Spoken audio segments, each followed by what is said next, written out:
Hey guys, I'm Darren. And I'm John. And we're the hosts of Oxygen's true crime podcast, Martinis and Murder. If you love discussing and listening to true crimes while your hosts get boozy, you've come to the right place. For new episodes that will leave you shaken and stirred, subscribe to Martinis and Murder now.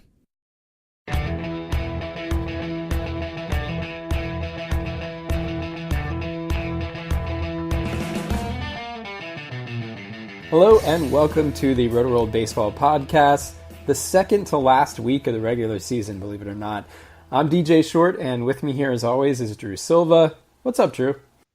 You know, hanging in there. One of my best friends is getting married on Saturday, doing the whole rehearsal dinner thing tonight.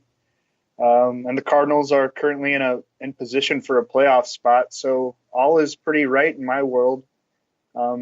Today we are continuing our series of season wrap-up episodes, I guess we'll call them. Last week we ranked our top 10 fantasy starting pitchers for 2019, had some good debate on that.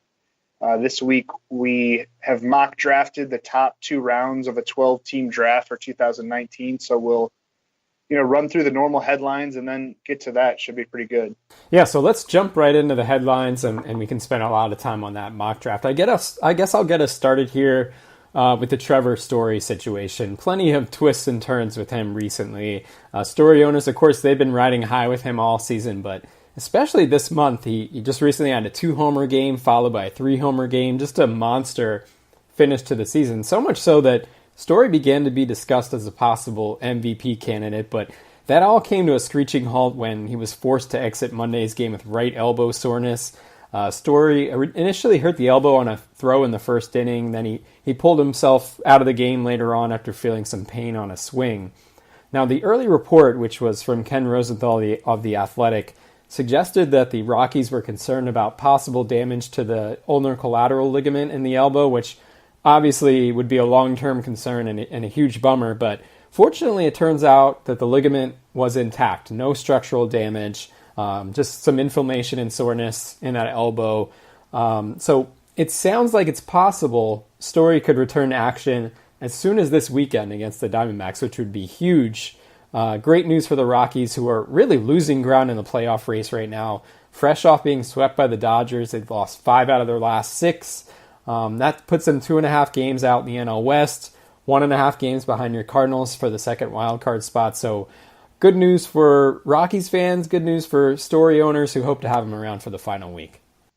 Yeah, and I don't know if you watched much of that Dodgers-Rockies series. They were all really late games, especially you living on the East Coast. But Nolan Arenado does not look right to me, like offensively or defensively. I mean, he went 0 for 5 with 2 strikeouts on Tuesday. Struck out 3 times on Wednesday, had some blunders in the field that you usually don't see him make. I think that shoulder issue that he dealt with, I think it started in August, is probably a bigger deal than anyone is letting on. Yeah. And maybe, I mean, he hasn't really played in a lot of like big games recently. So if, maybe some of it's physical, maybe it's some of putting a lot of pressure on himself. It's true, yeah. Maybe pressing in the situation, but I mean, obviously the Rockies really need Story back in that lineup, so we'll see how things go over this final week. I kind of like Garrett Hampson, too, the guy that's been starting at short. He stole a ton of bases in the minors. I think he had 51 last year in, like, high A ball. Yeah. And a good on-base guy. I wonder if he might take over for, like, DJ LeMahieu at second long-term. I could see that. Like that. Yeah, he's a name to watch for sure. Yeah. And then some more news. Aaron Judge made his triumphant return to the Yankees starting lineup on Tuesday against the Red Sox after missing 7 weeks with a chip fracture in his right wrist. He went 0 for 4 with a strikeout in his first game back, but in his very first at-bat, he smoked a line-out to right field that had 112-mile-an-hour exit velocity, and then he missed a home run by about 5 feet in his third at-bat. So encouraging signs that I think the wrist fracture won't have too bad of a lingering effect on his power. Went 1 for 4 with a single on Wednesday. He's batting second again on Thursday night. That's where he's batted pretty much all year. The Yankees are fighting the A's for the rights to host the American League wildcard game. So I think we see Judge in the lineup every day pretty much until that race is decided. The Yankees also got closer Aroldis Chapman back on Wednesday. he missed about a month with tendonitis in his left knee. Chapman did not pitch in Wednesday night's 10-1 blowout win over the Red Sox. But because this wasn't an arm injury, and we talked about this last week, I think manager Aaron Boone will feel comfortable just throwing him right back into the ninth inning role. Also because the Yankees are still playing for something. Dellin Betances and David Robertson got the bulk of save opportunities while Chapman was out, with Luis Sessa also getting a couple chances, and actually Zach Britton earned the save against the Red Sox on Tuesday. But it's been a really good overall 2018 for Chapman. Besides this knee injury, a 2.11 ERA, 84 strikeouts in 47 innings, 31 for 33 in save chances. If you're still playing in the final week and he's on your roster, I think he could really help because, the Yankees are in must-win territory if they want to host that game. Another high-profile return, Trevor Bauer. He's slated to make his return to the Indians starting rotation on Friday against the Red Sox. Of course, Bauer's been out since mid-August due to a stress fracture in his right fibula, suffered when he was hit by a comebacker in a start against the White Sox. Bauer threw 2 simulated innings last weekend, then 3 simulated innings on Tuesday to receive clearance for his return. Now, this is sort of like the Chris Sale situation we recently discussed, where Bauer's only expected to throw a couple of innings in his first start back. But the Indians are hopeful that he can continue to stretch himself out with 2 more starts before the postseason. But still, I think it's unfair to expect much from a fantasy perspective. Maybe he throws 2 innings and then maybe 4 or 5 in his final start, something like that, just to get him ready for the postseason. The Indians have their eyes on the prize, so it's all about the playoffs now. They don't care about our fantasy teams. But Bauer will obviously be quite a weapon if he's right and feeling good. Going into the playoffs, Bauer's had a breakout year, 2.22 ERA in 25 starts this season, 214 strikeouts and 166 innings. So, again, breakthrough season for him. Good news for the Indians, even though the fantasy impact might be minimal. Yeah, really positive development that they get him back in time to, maybe stretch him out for like a 6 or even 7 inning start in the ALDS. Yeah, if it's like Game 3 of the ALDS, that's pretty far from now. Yeah, I think a week ago we were wondering maybe he might be forced to pitch in a relief role in the postseason. Yeah, there was talk of that. Yeah. Yeah. So this is big for the Indians. We'll get to some more headlines here in a second, but before we do, it's that time of year again. Fantasy football fans, listen up. You need to try my new favorite fantasy football app. It's called Draft. It's weekly fantasy football, but with no salary caps. On Draft, you play in live snake drafts with other people, just like in your season-long league.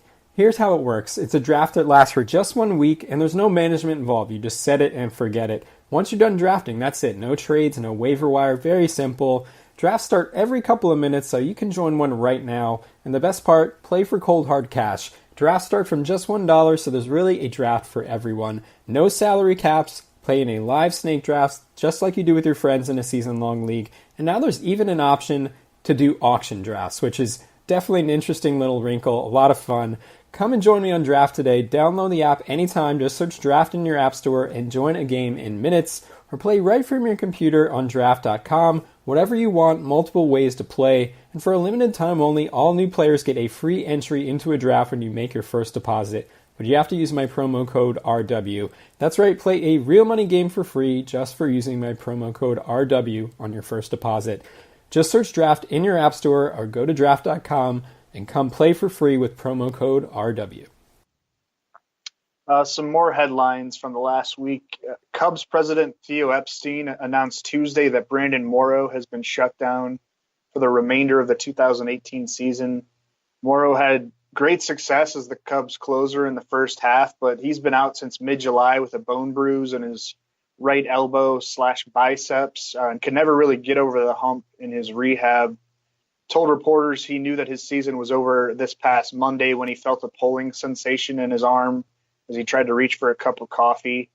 The injury won't require surgery, and the Cubs are optimistic that he'll be 100% going into spring training next February and then going into the 2019 regular season. But there will be some lingering uncertainty given his checkered history with arm injuries.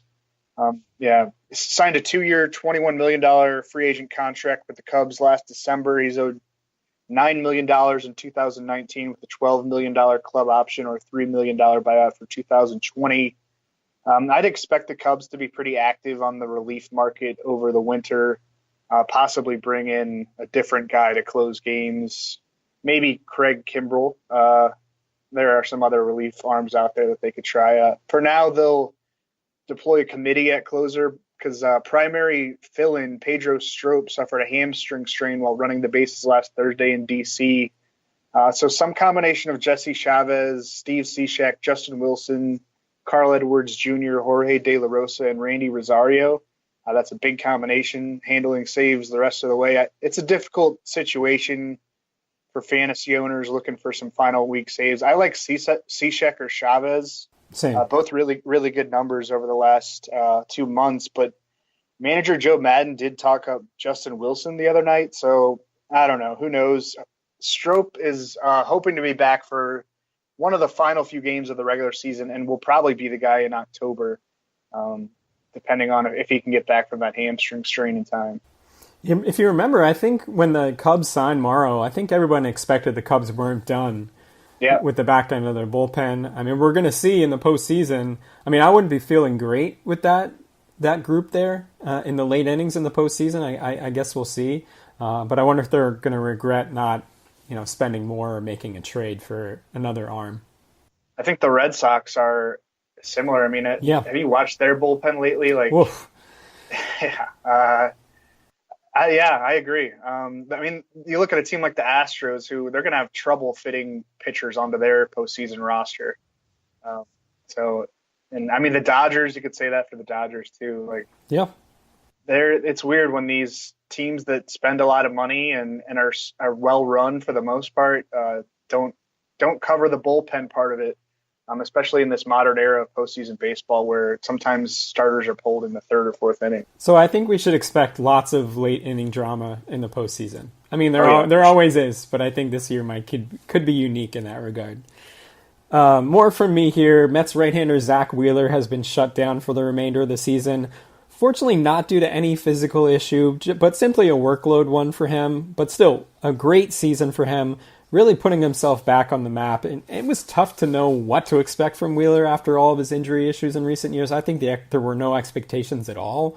Wheeler didn't pitch in the majors in 2015 and 2016 due to Tommy John surgery, had some setbacks associated with that. And Wheeler struggled with a 5.21 ERA in 17 starts last year before going down with a stress reaction in his arm.